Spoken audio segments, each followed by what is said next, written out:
Magtuturo ngayon ako ngayon ng isang application na malalaman niyo kung sino yung kumo-connect na sa inyong wifi. Magsimula na tayo. Ang unang gagawin natin ay pumunta sa Play Store. Tapos i-type niyo yung ping. Mali. Ping. Yan. Tapos yan ang yung search nyo. Tapos yan. Makikita nyo yan. Tapos pagkatapos nyan, ayan. Balik mo na sa umpisa para malaman nyo kung paano gamitin. Okay. Hindi. Okay. Ayan. Ito.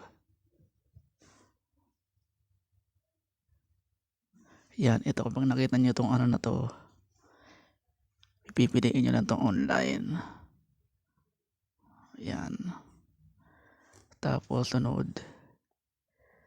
I-scan nyo. Ayan lang. Okay. Yun lang sa ngayon. Thank you for watching.